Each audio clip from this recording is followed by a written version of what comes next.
इस वक्त पाकिस्तान एक बड़ी मुसीबत में फंसने वाला है, उसके इशारे आ रहे हैं और मैं आपको वक्त से पहले आगाह कर रहा हूं, आने वाले वक्त में ये चीजें आपको देखनी पड़ सकती हैं। नंबर एक, तो अमेरिका से पाकिस्तान ने 10 अरब डॉलर्स मांग लिए, बिला वजह नहीं मांगे। ये पैसे अमेरिका दे भी देगा शायद पाकिस्तान को, लेकिन ये कौन सा पैसा होगा? ये उधार पैसा होगा और इस पैसे पे आपको टैक्स देना पड़ेगा, यानी आपको ये पैसा वापस चुकाना है। ये ऐसा नहीं है कि पाकिस्तान की गोद में डाल दिया, अमेरिका भूल गया, नहीं होगा। ये पैसा आपको अमेरिका को वापस देना पड़ेगा। एक एक पाकिस्तानी ये पैसा वापस चुकाएगा और पैसा वापस नहीं चुकाएगा तो फिर इसकी कीमत चुकाएगा। और ये पैसा देने के बाद वो भूल नहीं जाएंगे, वो आपसे काम करवाएंगे। काम आपसे वो क्या करवाएंगे ये आगे चल के आपको बताता हूं। एक तो अमेरिका से पैसा मांग लिया, सऊदी अरब से पैसा भी मांग लिया, तेल भी मांग लिया। कतर के साथ भी हम एक दिफाई मुआहदा करने जा रहे हैं। याद रखिए, जितने भी पाकिस्तान दिफाई मुआहदे कर रहा है, पाकिस्तान में काबीना को भी नहीं पता, पाकिस्तान के पार्लिमान को भी नहीं पता। पाकिस्तानी बिल्कुल नहीं जानते कि पाकिस्तान कौन कौन से मुआहदों में जा रहा है। डोनाल्ड ट्रंप के साथ पाकिस्तान ने कौन सी बातें तय की, हम नहीं जानते।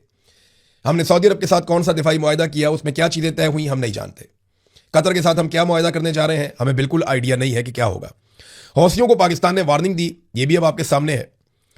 और एकदम से पाकिस्तान में टाउट्स ईरान के खिलाफ होना शुरू हो गए, ये भी आप देखते जाइए। भी इसराइल खुद को इस जंग से अभी बाहर रख रहा है ताकि मुसलमान मुल्कों को ईरान से लड़ने में आसानी रहे, क्योंकि अगर इसराइल ईरान से लड़ेगा तो मुसलमान ममालिक ईरान के साथ नहीं लड़ेंगे, क्योंकि इसराइल के शाना बशाना लड़ना मुसलमान मुल्कों के लिए बहुत मुश्किल है। हाँ, अमेरिका के शाना बशाना मादी में भी लड़े, अभी भी लड़ सकते हैं।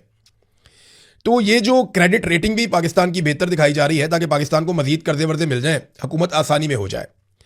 देखिए, इस हुकूमत के पास जो है ना, वो निज़ाम चलाने के लिए अब दो रास्ते बचे हैं, क्योंकि मईशत तो चली नहीं, लोग तो पैसा बना नहीं रहे। पैसा बनाएंगे तो पैसा इकट्ठा होगा, टैक्स आएगा, हुकूमत चलेगी, गवर्नमेंट चलेगी, निज़ाम चलेगा।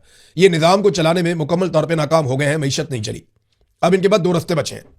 नंबर एक, ये सोचें कि कहां कहां से अवाम की जेब काटी जा सकती है, लेवी लगा के, बिजली की कीमत में, गैस की कीमत में महंगाई करके, कुछ भी करके, अजीबो गरीब किस्म के टैक्सेस लगा के अवाम की जेब कहां कहां से काटी जा सकती है।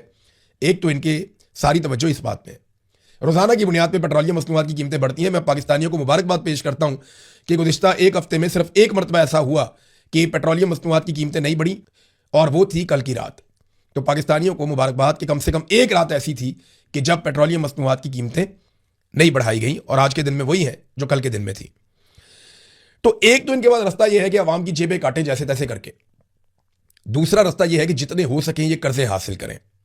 अवाम की जेबें काटेंगे तो अवाम की ताकत कम होती चली जाएगी और वो कमजोर होंगे, और जब कर्जे हासिल करेंगे तो अवाम और पाकिस्तान मजीद कमजोर होगा, क्योंकि ये कर्जे अवाम को ही वापस करने हैं और पाकिस्तान पे बोझ बढ़ेगा।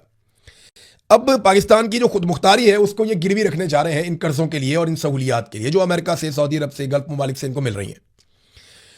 और ये बिल्कुल मुमकिन है कि आने वाले दिनों में पाकिस्तान को इस्तेमाल किया जाए इस खित्ते में होने वाली एक नई लड़ाई के सिलसिले में। क्योंकि देखिए, हौसियों के पास भी हथियार है और वो अपने हथियार चला भी रहे हैं, वो नजर भी आ रहे हैं। बाबे मंदब भी बंद है और आपने हुर्मुज़ के हालात भी कोई अच्छे नहीं है, और ईरान मुसीबत बना हुआ है अमेरिका के लिए और गल्फ ममालिक के लिए। और पाकिस्तान के ऊपर अनायतें और नवाजिशें बिला वजह नहीं हो सकती। पाकिस्तान को घसीट के इस लड़ाई में लाने की कोशिश की जाएगी।